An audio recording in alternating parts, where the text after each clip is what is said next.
A new updated disaster warning system is now in operation across the Kingdom of Tonga. The Hunga Tonga Hunga Ha'apai volcanic eruption and subsequent tsunami in 2022 highlighted the need for an improved alert system.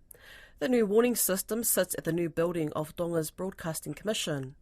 Its chief engineer Solomone Finau spoke with Moira Tuileipa Taylor on the lessons learned from January 15th, 2022. So what we did, we learned from that volcanic eruption how important for us to have a system, warning systems to alert public before it happens. Because if we have a local tsunami, it only takes up 10 minutes to hit the shore. So that's why we decided, because we did a trial back in the days, maybe 4 years before, using mobile network to trigger the systems. So we didn't success that one because when we had the real tsunami alert, that mobile system jammed, the network jammed. So it comes after we had the cancel of the alert system. So we decided to use radio signal, especially the AM signal, which cover all islands of Tonga.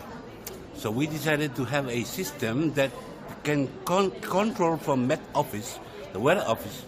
They just push the button and suddenly connected TPC and it turned on the sirens everywhere, even up to the Northern Islands near the Samoan Islands. Yeah, that's how we learn. And we have installed that September last year.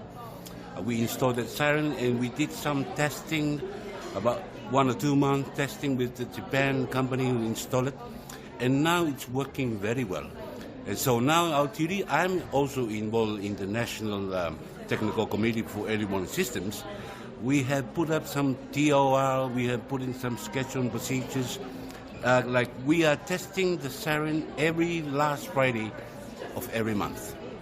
Obviously there's a lot of spread out islands in Tonga as well. How far does the system go from the main? Because obviously it's in the TBC and the main island as well.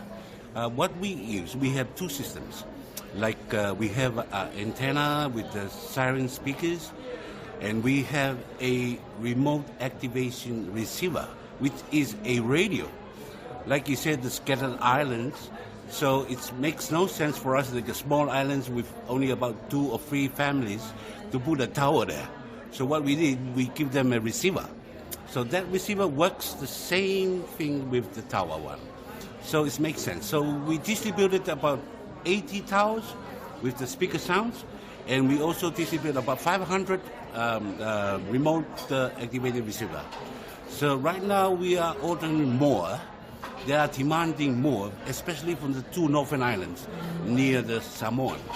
Yeah, that's what our committee is working on.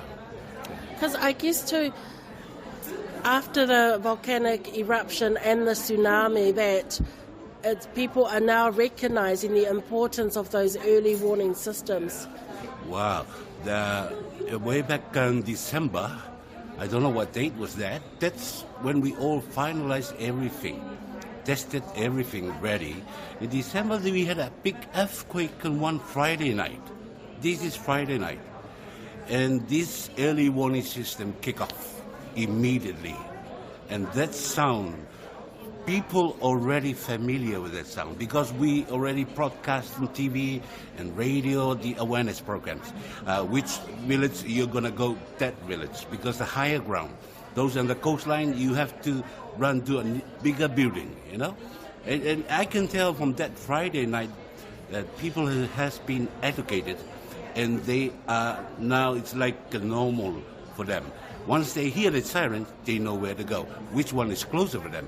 I guess too, in the past in Tonga, it's either when the last tsunami, which would have been the 2009 tsunami, that was triggered by an earthquake, and in the past your weather disasters have mainly been cyclones. So something like this, the eruption of the volcano was something completely new. Well, it is totally new for us. That even myself, even in Tonga, people of Tonga, that's totally new. We are getting used to cyclones. We get used to the warning of the tsunami. But that earthquake, the volcano was a blast Oh, it hurt our ears, and you can feel like you see the movie with the atomic bombs. Yeah, you see the pressure there, you see the trees almost falling down, and the house is shaking. Exactly what happens there. It was a new thing for us. But luckily, we survived on that, especially the people and the broadcasting. We were the only broadcaster broadcast on air. All other broadcasters, Delago, internet, shut down. We were the only via information from government to public. Even though it's one way, but at least they have information. Yeah. Because knowledge and information is power, right? It tells people what they need to do to keep safe. Well, in that kind of difficult situations, the information is vital to them. It's very crucial in their lifetime because that's the only thing they hear. Like, for example, the most islanded affected, there's no other communication there. They're trying to listen to the radio. Who's coming for help? It's like that's the first priority they need, Same as us in the main island. We listen what's happening. This is a very new disaster to us. What's happening? Maybe the Nuku'alofa already down in the ground or in the seawater or what. But they still listen.